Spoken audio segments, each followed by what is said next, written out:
Republican सेने नांदेड जिल्हा उत्तर विभागाच्या वतीने एका छोटेखानी बैठक या ठिकाणी नांदेडच्या शासकीय विश्रामगृहामध्ये संपन्न झाली.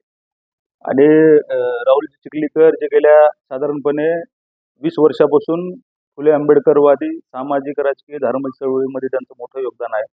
आणि अनेक आंबेडकरी राजकीय पक्षांमध्ये जे आहे ते त्यांनी महत्त्वाचे पदं भूषवलेले आहेत. तर अशा व्यक्तीस आम्ही येणाऱ्या ज्या काही स्थानिक स्वराज्य संस्थेच्या निवडणुका आहेत त्याचबरोबर पक्ष संघटन वाढीकरिता आणि त्यासह जे आहे ते जे काही सभासद नोंदणी आगामी काळात होणार आहे, या अनुषंगानं नांदेड महानगराध्यक्षाच्या उत्तर विभागाच्या महानगराध्यक्षपदी रिपब्लिकन सेनेच्या महानगराध्यक्षपदी राहुलजी चिखलीकर यांची या ठिकाणी नांदेड जिल्हा शाखा माधवदादा जमदाडे पक्षाचे जे काही पक्ष निरीक्षक आहेत त्यांच्या प्रमुख उपस्थितीमध्ये मार्गदर्शनाखाली या ठिकाणी नियुक्ती झालेली आहे. आणि येणाऱ्या काळामध्ये जे आहे ते स्थानिक स्वराज्य संस्थेच्या निवडणुका आहेत आणि त्या अनुषंगाने अनेक फुले आंबेडकरी चळवळीतील पुरोगामी चळवळीतील परिवर्तनवादी चळवळीतील अनेक कार्यकर्ते जे आहेत ते या रिपब्लिकन सेना या राजकीय पक्षामध्ये प्रवेश घेणार आहेत. आणि या महिन्याच्या शेवटच्या आठवड्यात किंवा मार्चच्या पहिल्या आठवड्यामध्ये जे आहे एक मोठा भव्य नांदेड जिल्ह्याचा मेळावा आम्ही शंकरराव चव्हाण सभागृह या ठिकाणी आयोजित करण्याचं आजच्या बैठकीचे ठरलेलं आहे. आणि पक्ष जे आहे ते अतिशय जोमानं जे आहे ते 2025 पासून जे आहे ते कृतीशील स्वरूपात काम करतात.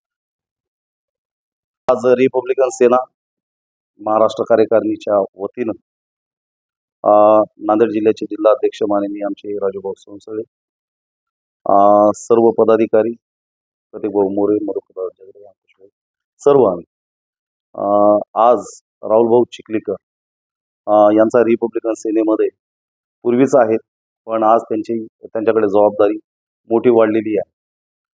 ते यापूर्वी कामगार जिल्हाध्यक्ष होते आणि परत उद्या महानगरपालिका, जिल्हा परिषद, पंचायत समिती आणि नांदेड जिल्ह्याचा एक खूप मोठा रिपब्लिकन सेनेचा गड तयार करण्यासाठी आज राहुलभाऊ चिखलीकर यांच्याकडे जिल्हाध्यक्ष आमचे राजूभाऊ सोनसळे आणि आमच्या सर्वांच्या सहमतानी आज नांदेड उत्तर महानगराध्यक्ष म्हणून त्यांची या ठिकाणी निवड करण्यात आली. त्यांना आम्ही शुभेच्छा देण्यासाठी या ठिकाणी सर्वजण जमलो. येणाऱ्या काळामध्ये महानगरपालिकेला बिलकुल रिपब्लिकन सेना रिझल्ट देणार आहे, जिल्हा परिषद पंचायत समितीला रिझल्ट देणार आहे. दिल्याशिवाय आम्ही शांत बसणार नाही. एवढंच या ठिकाणी बोलतो. आज माननीय राजभाऊ सोनसळे साहेब व माधवदादा जमदाडे सर आणि सर्व रिपब्लिकन सेनेने जे माझ्यावर शहराध्यक्षाची जबाबदारी दिलेली आहे ती मी 100% पार पाडेल. आणि जे येणाऱ्या महानगरपालिका आहेत, ज्या काही निवडणुका आहेत त्या 100% रिपब्लिकन सेनेचे आपले नगरसेवक येतील. या अनुषंगाने आम्ही काम करू आणि रिपब्लिकन सेना जास्त पक्क करण्यासाठी किंवा जास्त वाढवण्यासाठी मी काम करत एवढं सांगतो.